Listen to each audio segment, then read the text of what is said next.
करने में, गौ हत्या करने पर, ब्राह्मण की निंदा करने पर, माता पिता का कहना ना मानने पर वो पुण्य कम होते जाता है।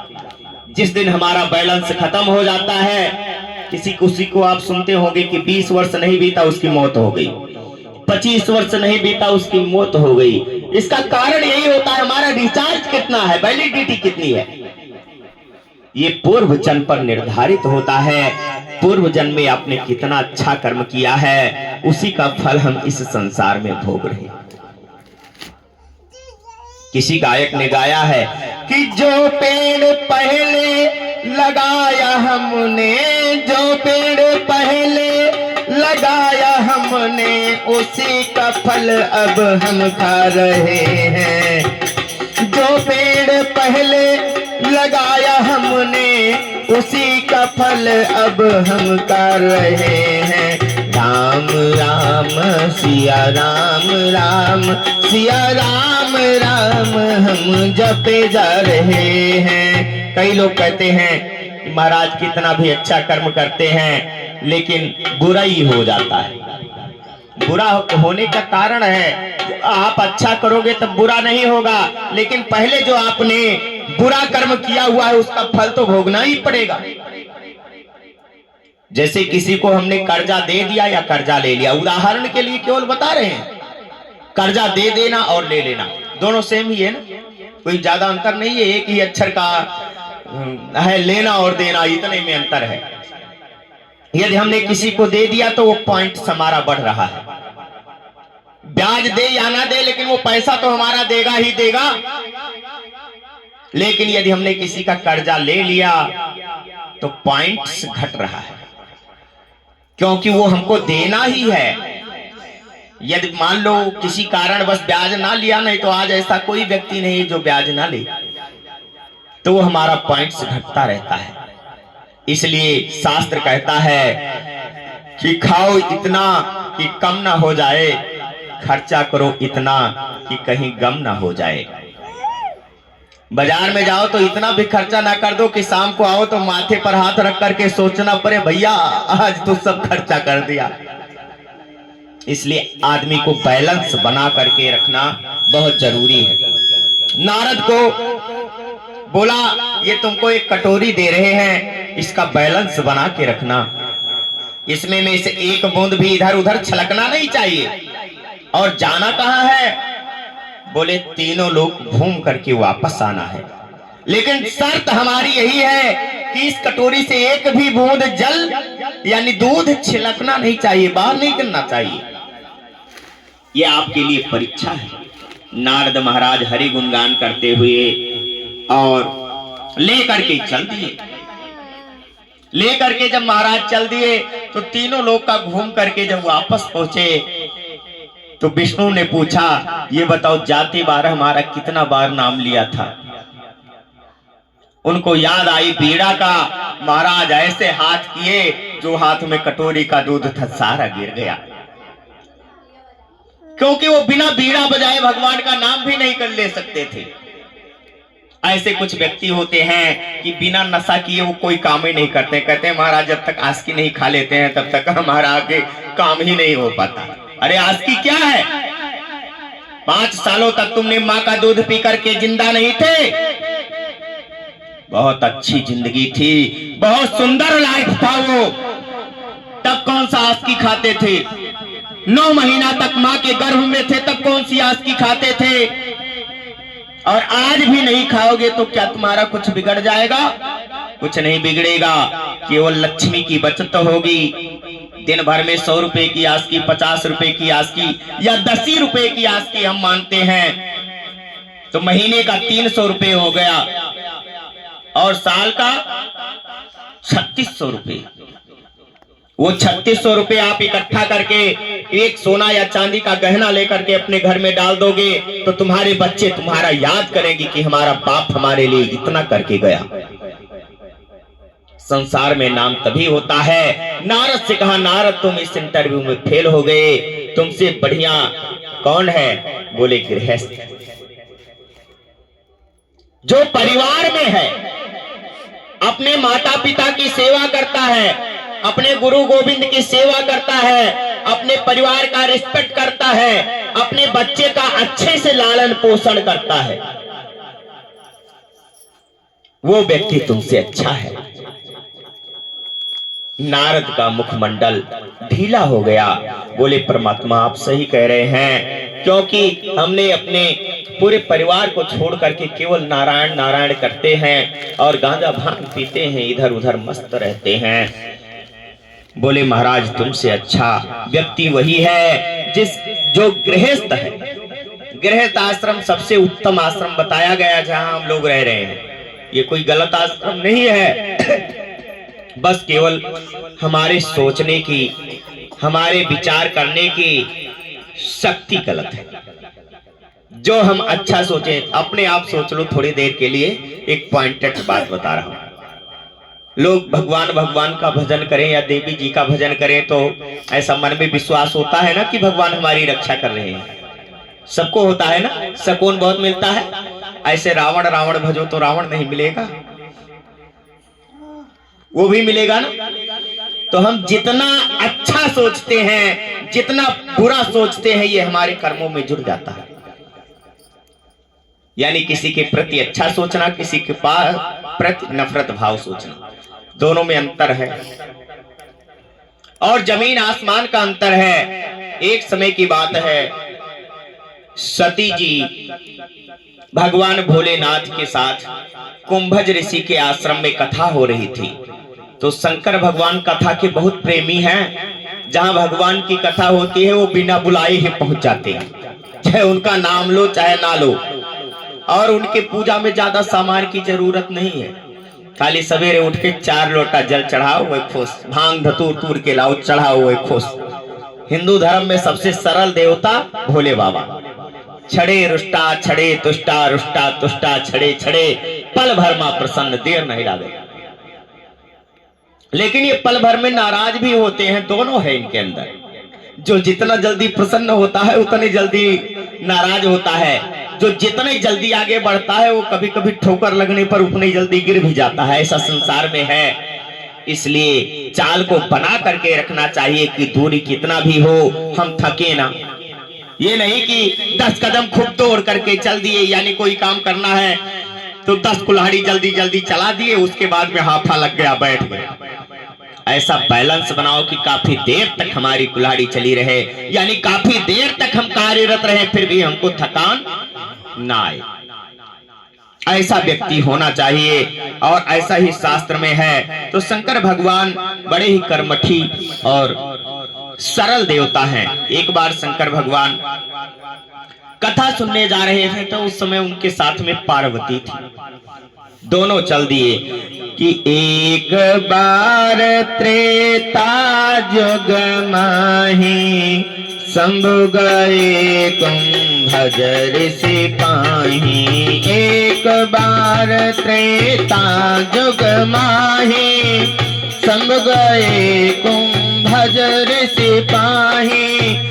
संग सते जग जननी भवानी, तो जय से अखिलेश्वर ज्ञानी।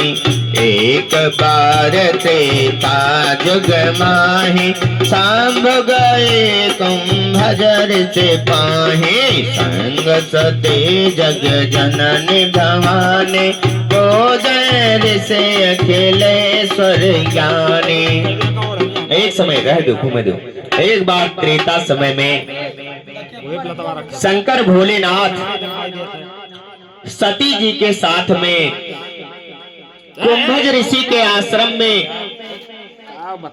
कथा सुनने गए हुए थे और सती जी भी साथ में गई हुई थी।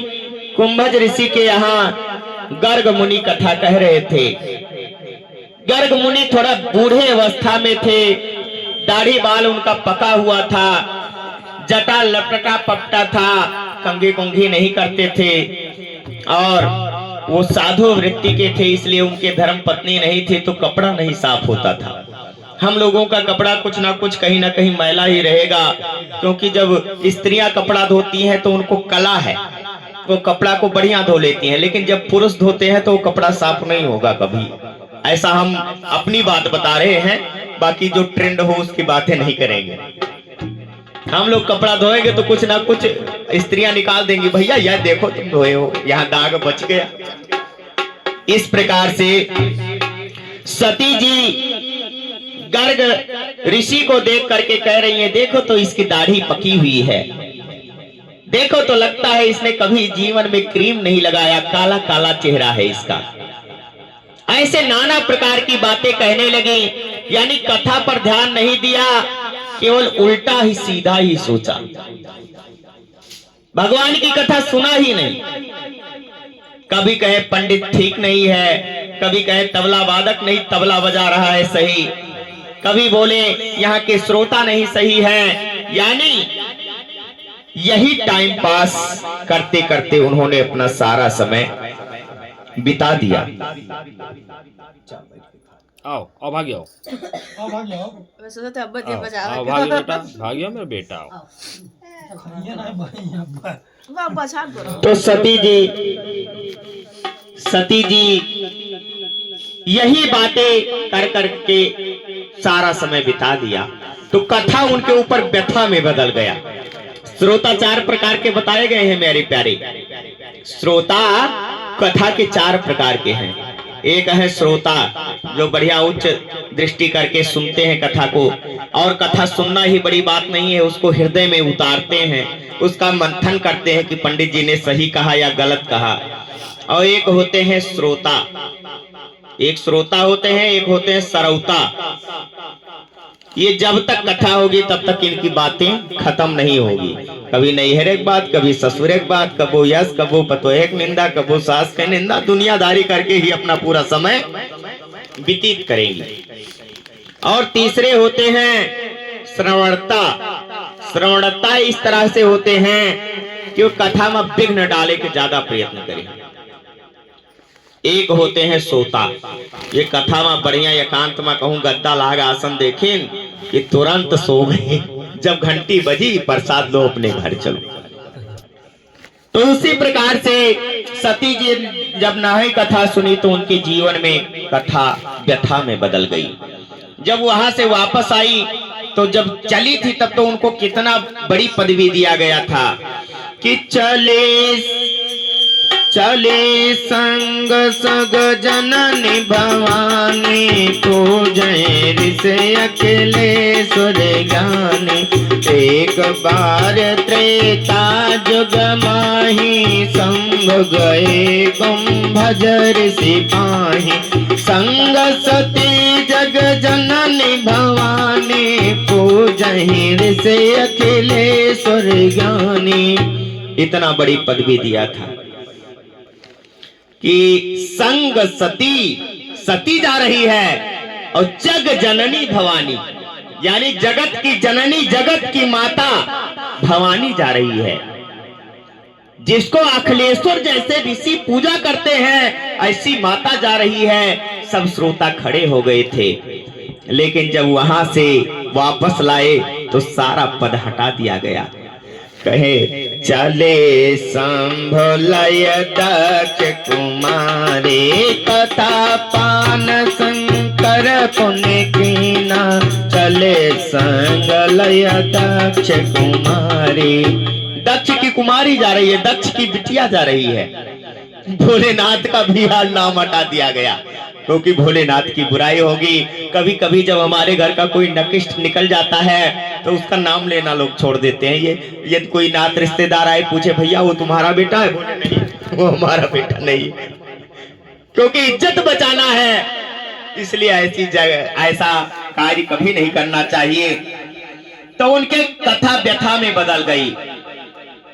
अब जब रास्ते में आते रहे तो देखें कि बन बन फिरहि राम रघुराई, सांभ देख लीला रसियाई। तब कर शंभ नेत्र कर जाना, राम देखल फिरहि यही बाना। देखा तो कहे ये तो हमारे राम प्रभु बन बन फिर रहे हैं। भोलेनाथ ने लेट करके साष्टांग प्रणाम किया। सती के मन में व्यथा उत्पन्न हो गई। बोली ये जंगली को देख करके एक औरत के लिए इधर उधर फिर रहा है, और कहा तुम भोलेनाथ तीनों लोगों के स्वामी होकर के और इस स्त्री के जो है इस पुरुष के प्रणाम कर लिए, जो अभी 12 से 14 साल या 18 साल का होगा, अभी ढंग से इसके मोछ भी नहीं आई है, और तुम्हारी जटा तो देखो 2-2 हाथ की जटा है, आप इसको कैसे प्रणाम कर लिए? बोले प्रणाम इसलिए कर लिए कि ये हमारे गुरु हैं और हमारे भगवान हैं। सती ने कहा तुम नहीं समझ पाई, कभी कभी स्त्री जब पुरुष से ज्यादा आगे निकलने लगे तो उसके जीवन में भी कुछ ना कुछ घटनाएं घटने लगती हैं, इसलिए स्त्री को पति से मिल करके ही रहना चाहिए, बहुत ज्यादा अपनी नहीं चलाना चाहिए, क्योंकि शास्त्र में लिखा हुआ है, शास्त्र की बातें हम बता रहे हैं। जब स्त्री कभी कभी बहुत ज्यादा करने लग जाती है तो कभी कभी भटक जाती है, क्योंकि उसके अंदर संतुलन शक्ति बहुत कम भगवान ने दिया है, संतुलन शक्ति कम है। पुरुष के हिसाब से स्त्री का दिमाग बिल्कुल अलग है। यदि आप लैब में चेक करवाएंगे तो स्त्री का दिमाग पुरुष का दिमाग वो लैब बता देगा कि स्त्री का दिमाग है ये, पुरुष का दिमाग ये, ऐसा शास्त्र का नियम है। तो सती ने मन में सोचा कि अब तो मैं इनका परीक्षा जरूर लूंगी और अभी भोले बाबा से बता दूंगी कि तुम नहीं जान पाए, मैं जानती हूँ, हीरा का परख मुझे है, तुम्हें नहीं। ऐसा कभी कभी होता है जीवन में। एक बार हम भी कथा करने गए, लखनऊ में हमारी कथा 4 बाग में चल रही थी, गुरु हरियाचार्य जी के सानिध्य में गए हुए थे, तो कम से कम 10,000 पब्लिक कथा सुन रही थी। हमने कहा भगवान को रोज दर्शन करना चाहिए और भगवान से निवेदन करना चाहिए कि हमारा परिवार सुखी रखना, आज का दिन हमारे लिए शुभ बीते, ऐसा हर व्यक्ति को रोज प्रार्थना करना चाहिए। एक व्यक्ति तुरंत आ गया मंच पर, बोला महाराज आप भगवान को देखे हो? मैं कहा मैं तो रोज ही देखता हूं। बोला पागल हो तुम, फोटो में देखे होंगे। मैं कहा फोटो में नहीं, मैं साक्षात रोज देखता हूं। बोले सच बता रहे हो पंडित जी? मैं कहा सभा में बोल रहा हूँ, रिकॉर्डिंग 10 जगह जो है सीडी वीडियो चल रहा है, सब रिकॉर्ड भी कर रहे हैं, मैं रोज भगवान को देखता हूँ। बोला क्या आप हमको भी दिखा सकते हैं? मैं कहा मैं तो दिखा ही सकता हूँ, हमारा तो काम यही है कि लोगों को धर्म के प्रति जागरूक करना, भगवान से कनेक्शन जोड़ना, यही तो हमारा रोज का काम है। बोले तो हमको दिखाने का कितना खर्चा लोगे? मैं कहा खर्चा बर्चा छोड़ो, जो तुमको देना है दे दो, लेकिन कल आ जाना तुमको दिखा दूंगा। बोला महाराज ये फोटो में नहीं देखूंगा, ना मूर्ति देखूंगा, असली वाला दिखाना है। मैं कहा असली वाला ही दिखाऊंगा। दूसरे दिन वो आ गया, 9 बजे का टाइम था, 9 बजे राइट पहुंच गया।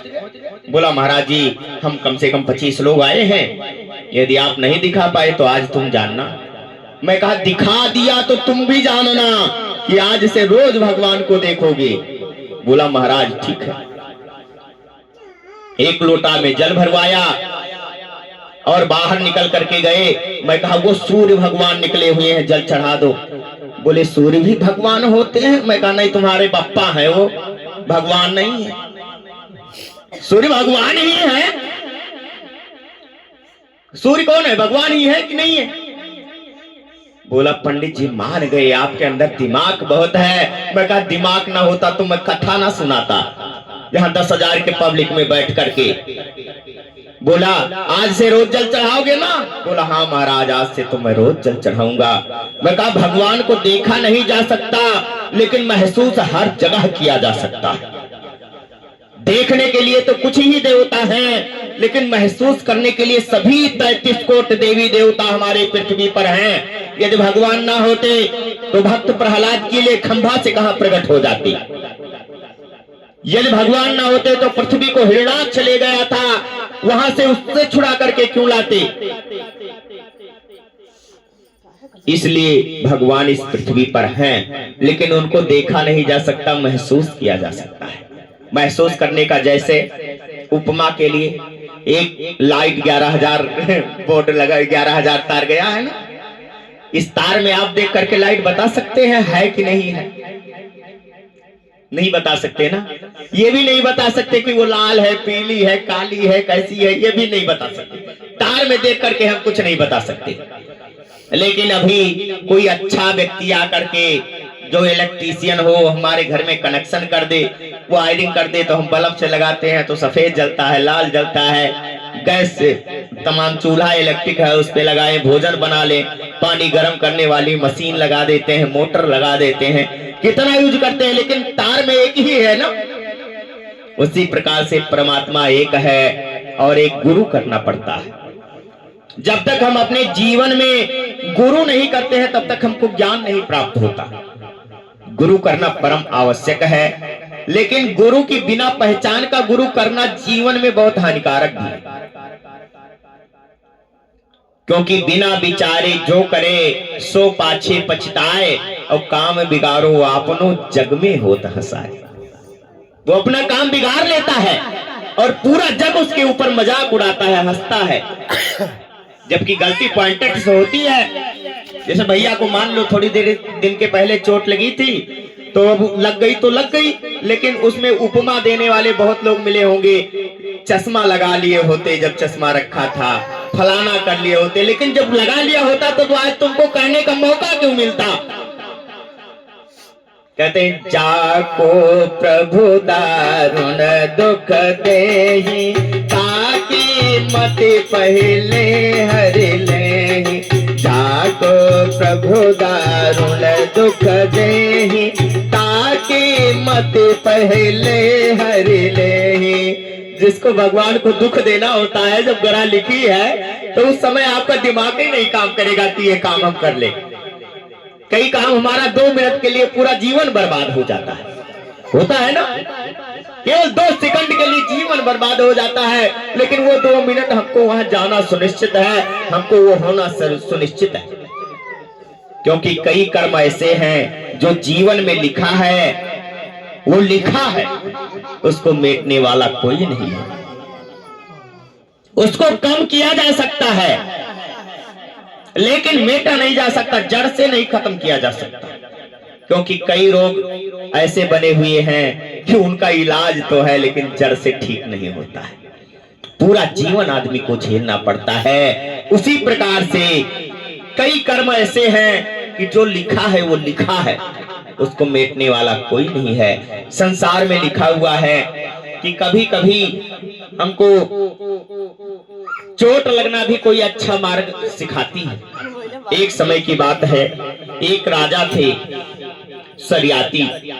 सरियाती राजा बड़े मशहूर राजा थे, तीनों लोकों में उनका राज चलता था और धर्म के बड़े इच्छुक थे।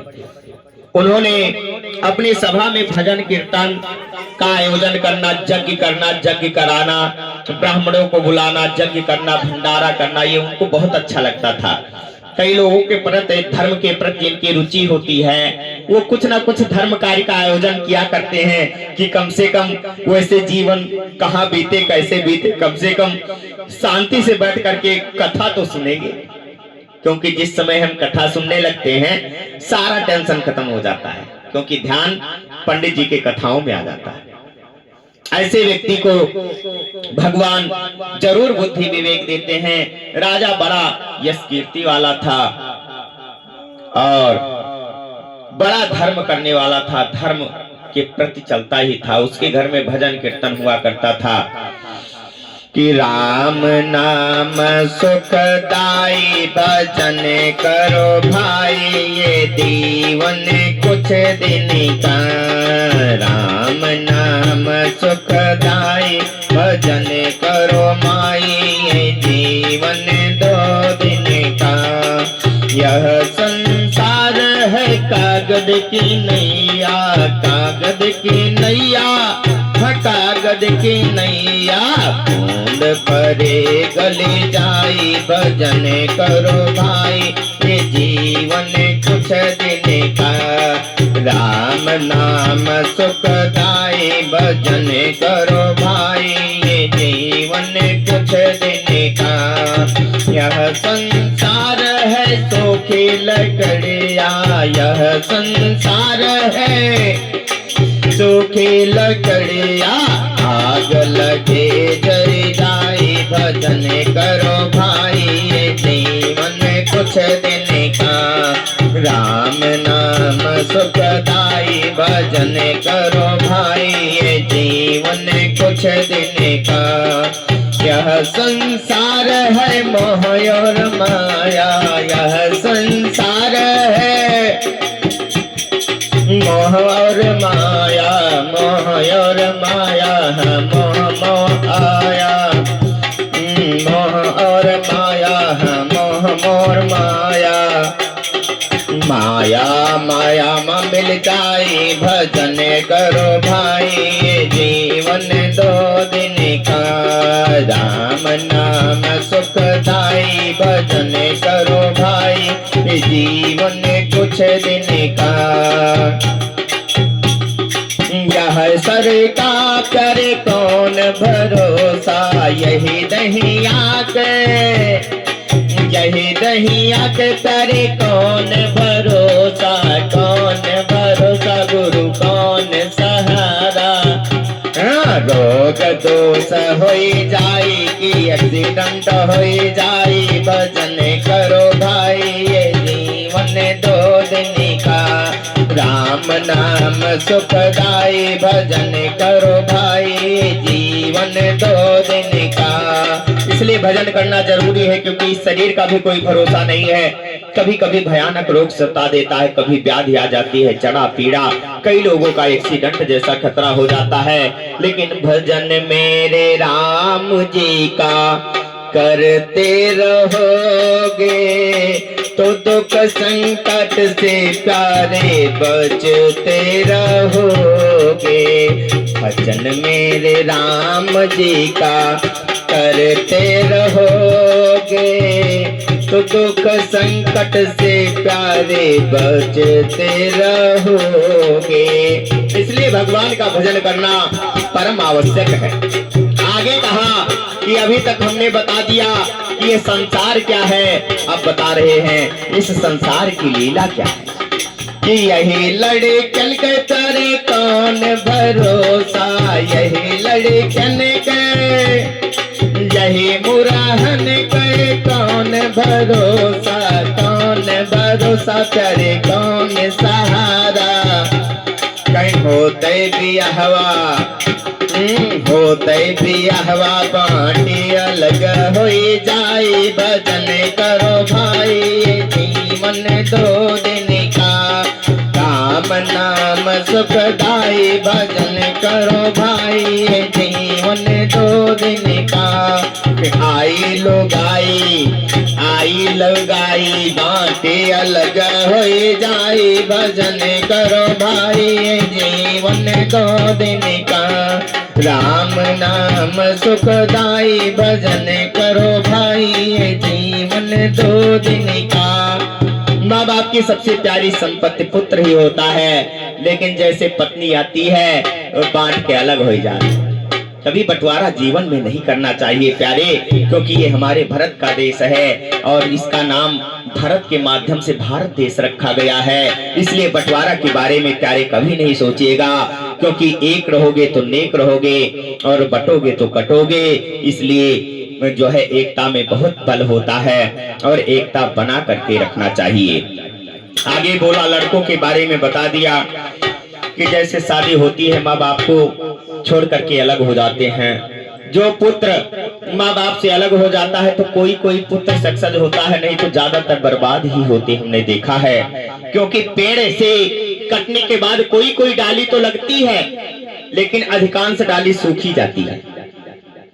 कोई कोई डाली तो लग जाती है, किसी किसी वृक्ष का डाली लगती है, लेकिन हर वृक्ष की डाली नहीं लगती। इसलिए माँ बाप का सेवा करना चाहिए कि माँ बाप का तुल दिल न दुखा, दिल न दुखा। माँ बाप का तो दिल न दुखा, दिल न दुखा। रब ने भेजा है तुझे कुछ तू करके दिखा, भगवान ने भेजा है तुझे तो कुछ करके दिखा। अपने माँ बाप का तो दिल न दुखा, दिल न दुखा। अपने माँ बाप का तो दिल न दुखा, दिल न दुखा।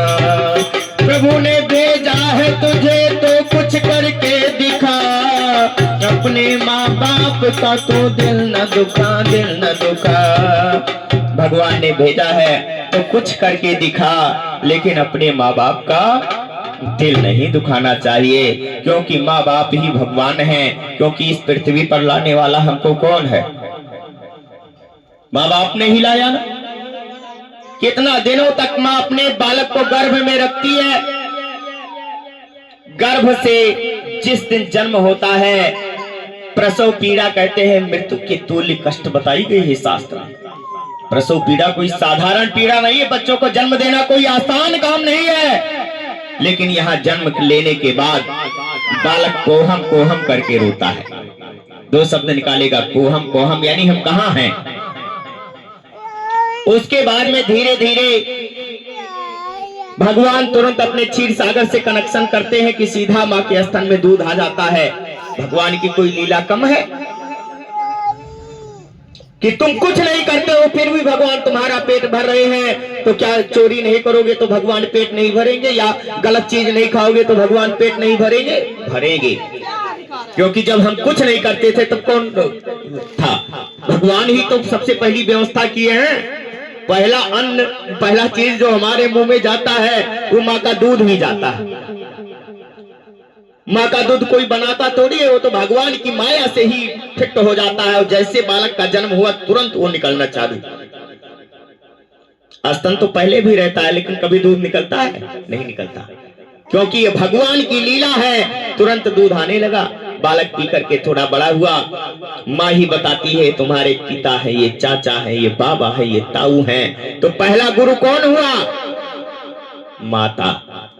दूसरा गुरु पिता, क्योंकि माँ से पहले ही पिता कुछ नहीं समझा सकता बातचीत। पहला शब्द ये बोलना बताती है तो माँ ही होती है। पहले अंगुली पकड़ करके चलाना माँ ही सिखाती है। इसमें माँ से बढ़ करके कोई नहीं है संसार में। इसलिए माँ ही माँ होती है। माँ की बातों को कभी बुरा नहीं मानना चाहिए। माँ के बातों को हृदय से लेना चाहिए कि माँ हमारी हित कितना चाहती है। मंदिर में हम जाते हैं, ज्वाला जी चले जाएंगे, कांगड़ा जी चले जाएंगे, वैष्णो जी चले जाएंगे, लेकिन वहां वो माँ नहीं मिलेगी जो माँ हमारे घर में बैठी है। माँ तो हमारे घर में ही होती है प्यारे। पहले उस माँ का तो आदर करके देखो। ज्वाला जी और वैष्णो जी तो तुमको घर में ही मिल जाएगी।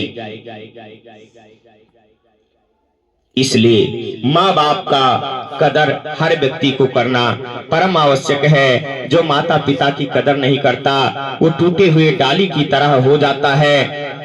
शास्त्र में ऐसा लिखा है, हम अपने हिसाब से नहीं बोल रहे हैं। तो माता पिता का कभी दिल नहीं दुखाना चाहिए व्यक्ति को। जो माता पिता का दिल दुखाता है वो जीवन में सुखी नहीं रहता। आगे फिर बिटिया के बारे में कहा गया, रहे ना रहे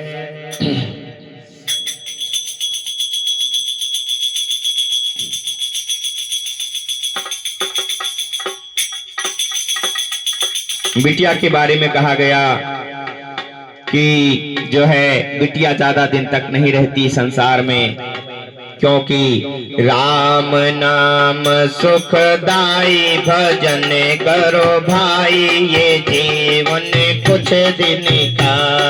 राम नाम सुखदाई भजन करो माई ये जीवन कुछ दिन का। यही लड़किन के कौन भरोसा, यही बिटियन के, यही बिटियन के कौन भरोसा, कौन भरोसा प्यारे कौन सहारा। कहीं इनका सहारा क्यों ना करूं? ये तो एक बार जोर से डांट दो तब भी रोने लगती है, पानी मांगो तुरंत लाती हैं। इसको कैसे न सहारा करूं? कहीं होते बिहावा ससुरा का वो चले गई हैं, एक दिन पाला सुगन उड़े गई हैं, एक दिन पाला सुगन उड़े गई हैं। एक दिन ससुरा का वो चले जाई, एक दिन ससुरा का वो चली गई हैं। राम नाम सुखदाई, भजन करो भाई के जीवन 2 दिन का। इसलिए बेटियों का क्या भरोसा, जब माँ बाप लाल पाल करके पूरी तरह से जब वो काम करने लायक हो जाती है, पढ़ा लिखा करके जो बन पड़ता है, दहेज भी दे करके बिटिया को विदा करते हैं। कहीं कहीं बेटियों को, सब जगह तो नहीं, कहीं कहीं तो बहुत इज्जत है, रिस्पेक्ट करते हैं लोग, लेकिन कहीं कहीं सुनने को मिलता है। इसलिए कथा के माध्यम से बताते हैं कि जो बहू का दिल कभी नहीं दुखाना चाहिए, क्योंकि कई कई जगह पर स्त्रियों को बहुत प्रताड़ित किया जाता है, जला दिया जाता है, मार दिया जाता है, नाना प्रकार का प्रताड़ना दिया जाता है, बार बार उसको दहेज की धमकी दिया जाता है। ऐसा व्यक्ति को नहीं करना चाहिए, ये पाप कर्म में आता है। इसलिए बहन बेटी सबको एक जैसे देखना चाहिए। जैसे हम अपनी बेटी को देखते हैं, ऐसे पतोह को देखें, और पतोह को भी चाहिए कि जिस तरह से अपने मम्मी पापा को मानती हैं, ऐसे ही सास ससुर को मानना चाहिए। क्योंकि शास्त्र में लिखा हुआ, जब 7 फेरे होते हैं तब ये वचन दिया जाता है कि अगर बात मानोगे प्रथम ये हमारे, अगर बात मानोगे प्रथम ये हमारे, तो अर्धाग्नि में बनूंगी तुम्हारे। 7 वचन स्त्री मांगती है, 5 वचन पुरुष मांगता है। इसमें हो सकता है शादी में आप ना सुने हो, तो मैं आपको बता देना चाहूंगा, क्योंकि दोनों लोग, ये सभी लोग, सभी स्त्रियों को ये 7 वचन सुनना चाहिए। ये 7 वचन जीवन में बहुत काम देता है। पहला वचन स्त्री 7 वचन मांगी थी। पहला कि व्रतम उद्यापनम चयो पूजा कर्म सभारभे, दक्षिणा ब्रह्मणश्चयो दान धर्म यथा शुचि। हे स्वामी, पहला वचन मैं आपसे मांगती हूँ कि जब मैं कभी व्रत करना चाहूँ तो आप ये नहीं रोकेंगे कि आज आपको व्रत नहीं करना है, क्योंकि स्त्रियों का स्वभाव होता है व्रत करना। दूसरा, कभी किसी साधु फकीर को मैं 10 रुपए दान कर दूं तो उसमें आप बाधा नहीं डालेंगे। ये पहला वचन था। दूसरा वचन था कि आप के घर जब मैं पहुंच जाऊं तो आप अपने माता पिता को कभी ये नहीं कहेंगे कि हमारे ही माता पिता हैं, तुम्हारे नहीं हैं, क्योंकि आज से हमारा भी वही हक है जो आपका है। आपके मम्मी को मैं मम्मी कहूंगी, आपके पापा को पापा कहूंगी, और उसमें आप बाधा नहीं डालेंगे। ये दूसरा वचन होता है। तीसरा वचन होता है, हे स्वामी जी, आप घर से बाहर जब निकलेंगे तो हमसे बता करके जाएंगे कि किस मार्केट में जा रहे हैं, किस काम के लिए जा रहे हैं, और क्या करने जा रहे हैं, कितने देर में वापस आएंगे। क्योंकि घर पे मैं रहती हूँ, कभी मम्मी ने पूछ लिया तुम्हारे पति कहाँ गए हैं, किस काम के लिए गए हैं, तो मैं उनको जवाब क्या दूंगी।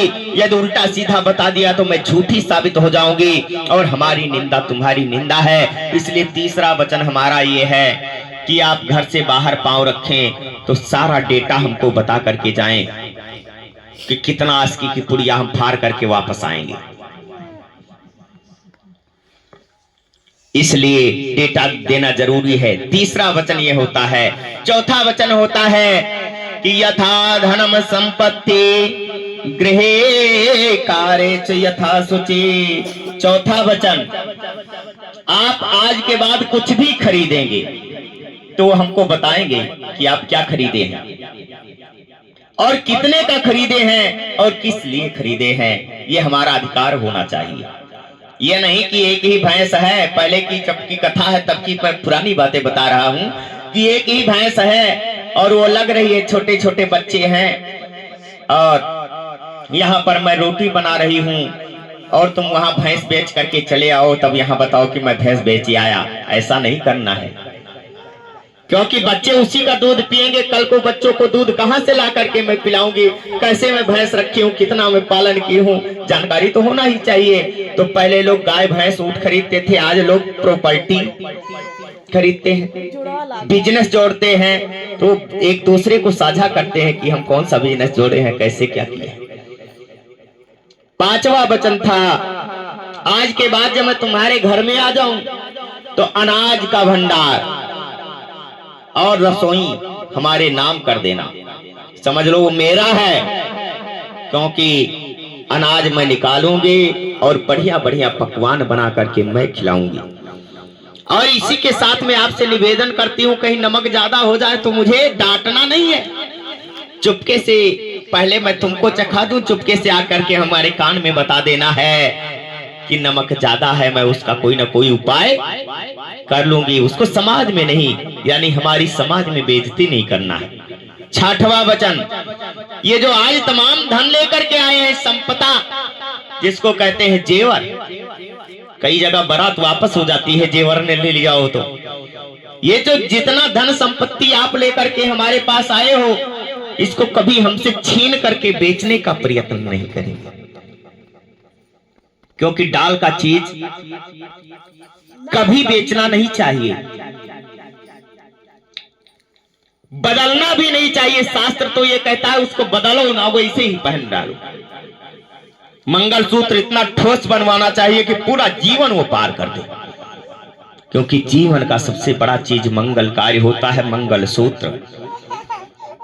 इसलिए हे स्वामी, आप हमसे चीज छीन करके नहीं बेचेंगे, क्योंकि कई जगह पर ऐसा देखा जाता है, फोन आता है हमारे पास, पंडित जी पायल गायब हो गया बहू का, क्योंकि विदा होकर के गई नहीं कि पति देवता मौका पाए, एक पायल खोल करके चुपके से अलग जा करके अलमारी में रख दिए कि कल इसी को बेच करके पीऊंगा, क्योंकि पैसा नहीं है। जब पी के आएंगे तब मूड बना रहेगा, तभी तो हमारी बातें बढ़िया बनेगी। ये नहीं सोचता हमारे पीने के बाद केवल हम अच्छे लगते हैं, बाकी पूरी दुनिया को हम बुरे लगते हैं। लेकिन हर पीने वाला व्यक्ति यही सोचता है मैं तो बहुत अच्छा हूं, लेकिन वो अपने आप को केवल अच्छा है, बाकी पूरी दुनिया के दृष्टि में वो सब यही कहे ओ पी के बैठा है। कहेंगे कि नहीं कहेंगे? कहते हैं कि नहीं? जम के बोलना, कहते हैं कि नहीं? केवल वही नहीं कहेगा जो साथ में गिलासा लड़ाया है, वो सोचेगा यदि कह देंगे कल पीने को नहीं मिलेगा, इसलिए तुम्हारी अच्छी अच्छी बातें करेगा और तुमको बुरे रास्ते में ले जाने का पूरा प्रयत्न करता है, ऐसा शास्त्र कहता है। मेरी बहनों, मैं नहीं कह रहा हूं, मैं जितनी भी कथा कह रहा हूं ये शास्त्रवक्त है, कोई गलत कथा नहीं। 7 वचन, 7वां वचन कन्या मांगती है, हे स्वामी 7वां वचन हमारा ये है कि आज के बाद पृथ्वी पर जितनी स्त्रियां दिखें, स्वयं इंद्र की परी क्यों आ जाए, लेकिन उसको आप देख करके आकर्षित नहीं होंगे, उसको आप देख करके कभी मोहित नहीं होंगे कि मेरी काली है और ये गोरी जा रही है, ऐसा कभी मन में नहीं सोचेंगे। यदि ऐसा आप स्वीकार हो हमारी 7 बातें, तब तो मैं आपकी पत्नी बनूंगी, तब तो मैं आपके मंगलसूत्र पहनूंगी, तब तो मैं आपकी बामांगी बनूंगी, बामांग में बैठूंगी, तुम्हारे बच्चों का, तुम्हारे घर परिवार का लालन पोषण करूंगी। यदि ये शर्तें मंजूर ना हो तो अभी बता दो। तब पति से कहाया जाता है, पति बोलता है हाँ ये 7 शर्त हमको मंजूर है, तब मंगलसूत्र पहनाया जाता है। फिर भी वर कहता है हमने आपको 7 बात दे दिया, लेकिन कम से कम 5 बात हमको भी मिलना चाहिए, क्योंकि कभी एक हाथ से ताली नहीं बजती। चुटकी तो हम बजा सकते हैं प्यारे, लेकिन ताली बजाने के लिए हम हमेशा 2 हाथ होने की जरूरत है ना।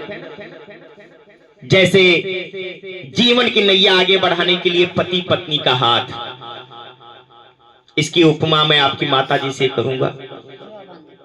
का इनको पति सुख अच्छा नहीं लगता है, लेकिन 3-3 साल पर 2-2 साल पर इनके पति देवता आते हैं।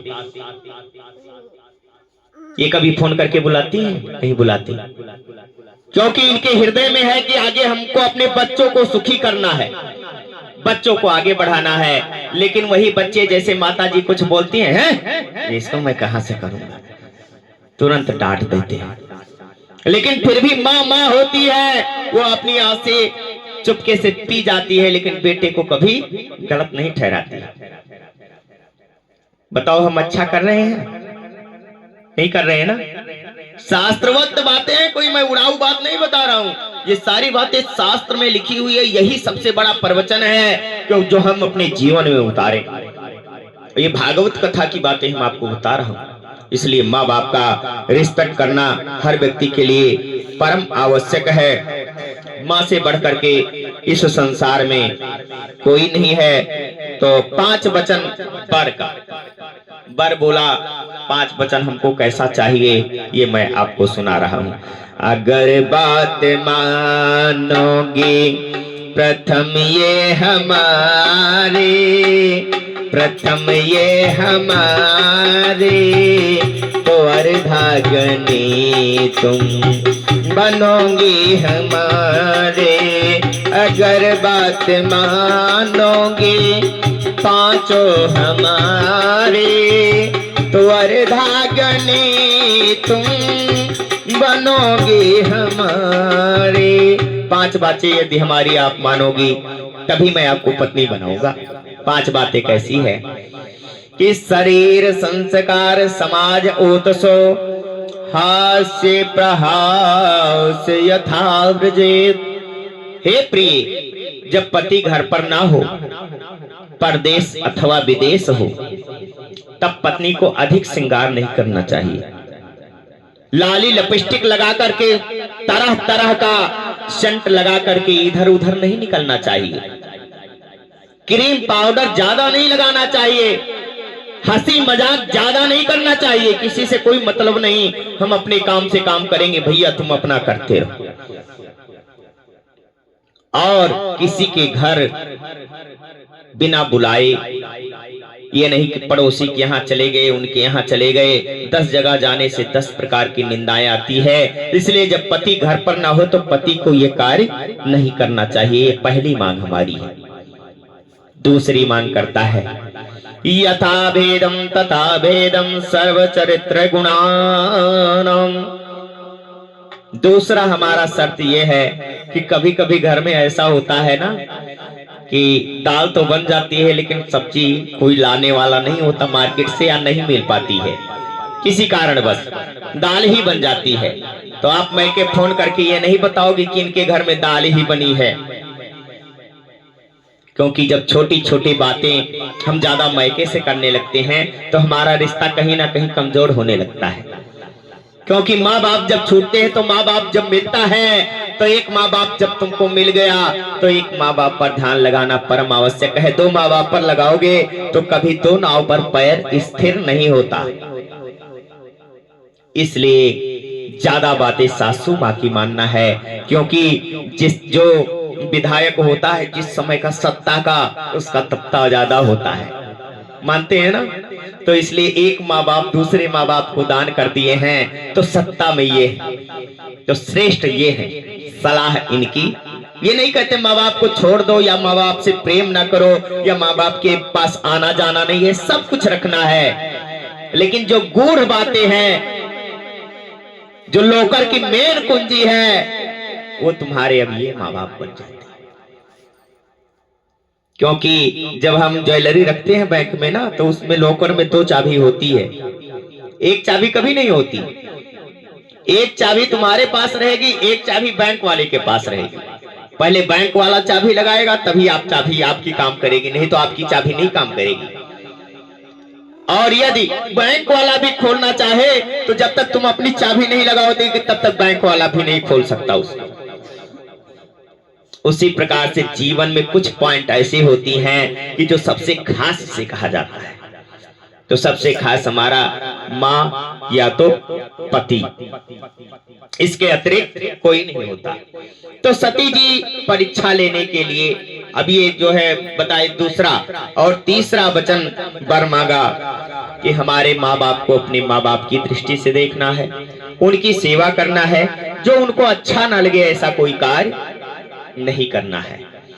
5वां वचन मांगा कि संसार में जितने भी पुरुष हैं, कोई ज्यादा कमाता है तो कोई कम कमाता है, कोई अच्छा मार्ग पकड़ता है तो कोई गलत मार्ग भी पकड़ लेता है, लेकिन मार्ग रक्षा आप करेंगे और पूरे संसार में जितने भी पुरुष आपको दिखेंगे उनको आप भाई और पिता चाचा ताऊ की दृष्टि से देखेंगी, उनसे कभी आकर्षित नहीं होंगी। क्योंकि 14 रत्नों में एक रत्न स्त्री भी है। स्त्री 14 रत्नों में एक रत्न आती है। इसलिए प्यारे बंधुओं, ऐसा कार्य व्यक्ति को नहीं करना चाहिए। राम जी का परीक्षा लेने के लिए सती जी चल देती है। राम जी का परीक्षा लेने के लिए जब चल दिए तो बन बन फिरई राम रघुराई, सीता बन के सती वहाँ आई। बन बन फिरई राम रघुराई, सती सीता बन के वहाँ आई। सती जी ने सीता का रूप धारण कर लिया कि अब जैसे देखें भोलेनाथ छपटाए, जैसे देखें राम जी छपटाए ले हैं, सीते सीते करे लगे हैं। लेकिन राम जिनकी परीक्षा लेना कोई साधारण परमात्मा की कोई परीक्षा लेने लगे, ये तो एक हिसाब से चूहिया हाथी को डांटने के बराबर हो गए। राम ने कहा सती मैया प्रणाम, कहो कैसे आगमन हुआ। अब तो सीता का रूप धारण किए हुए सती का होश ही उड़ गया। बोली ये तो ज्यादा सब जान गए, वास्तविक में पूर्ण ब्रह्म है, ऐसा मन में आया। सती भाग करके वहां से वापस आ गई। भोलेनाथ ने कहा क्या हुआ देवी जी, परीक्षा ले आए। कछु न परीक्षा लीन गोसाई, केन प्रणाम तुम्हारे नाई। कछु न परीक्षा लीन गोसाई, केन प्रणाम तुम्हारे नाई। मैंने कोई परीक्षा नहीं लिया, जैसे आप प्रणाम करते हो ऐसे प्रणाम करके चली आई। भगवान ने कहा लोगों के अंदर दो ही देखने वाली आंख होती है, हमारे पास 3 है। हर व्यक्ति को कितने आंख होती है? 3। हमारे पास भी 3 है, आपके पास भी, इनके पास भी, सबके पास 3 आंखें हैं मनुष्य के पास।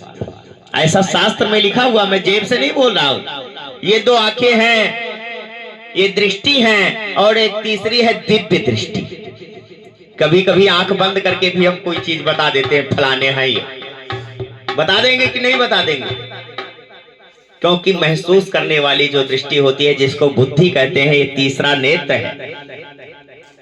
लेकिन यदि हम अधिक नशा करने लगे या अधिक प्रेशर इस पर डाल दें तो कभी कभी ये हैंग हो जाता है। जैसे मोबाइल में ज्यादा चीज भर लो तो हैंग होने लगती है, ऐसे ये हैंग होने लगता है। इसलिए इसको बहुत फ्रेश रखना चाहिए। जैसे हमारा मन इधर उधर घूमे, भगवान के नामों को लेने लगे। भगवान का नाम लेने से हमारा चार्ज बढ़ जाता है। जैसे चार्जर लगाने से मोबाइल तुरंत लोड उठा लेती है, बैटरी फुल होने लगती है, ऐसे भगवान के नामों से हमारा बैटरी फुल होने लगता है। भोलेनाथ ने सोचा जब ये परीक्षा ली है कि नहीं ली है, मैं अपने दिव्य दृष्टि से देखता हूँ कि तब संग कर बांध कर ध्याना, सती जो कीन चरित सब जाना। तब संग कर बांध कर ध्याना, सती जो कीन चरित सब जाना। जैसे आंख बंद किया तो जैसे वीडियो आती है, ऐसे उनके पास आ गई कि सती सीता का रूप धारण कर ली है। भोले बाबा ने कसम खा लिया, संकल्प ले लिया कि अब सती से मैं इस जीवन में कभी प्रेम नहीं करूंगा पति पत्नी का, क्योंकि ये हमारी माँ का रूप धारण कर ली है, इसलिए इसका मैं कुछ नहीं कर सकता। उन्होंने कहा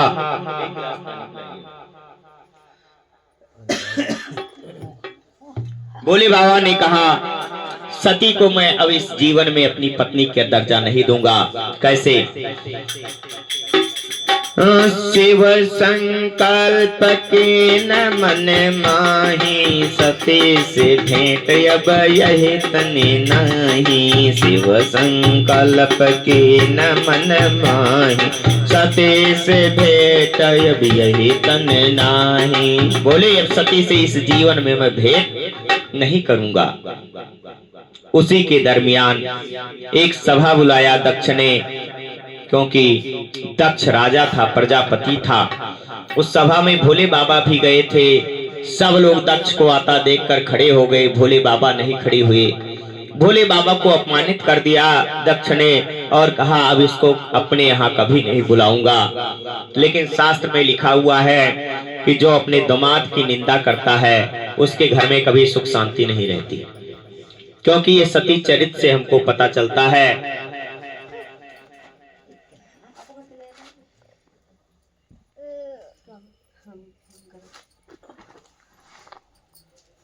समझ में आ रहा है प्यारे?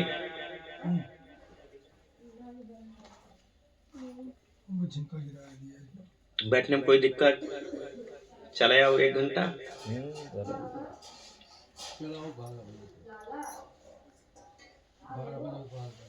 हम तो धर्म के प्रचारक ही हैं, हम तो पूरी रात का है तो पूरी रात सुनाई। काहे से बड़े भाग से मनुष्य का भेंट होता है। कोई पूर्ण जन्म का हमारे पास था कि आप लोग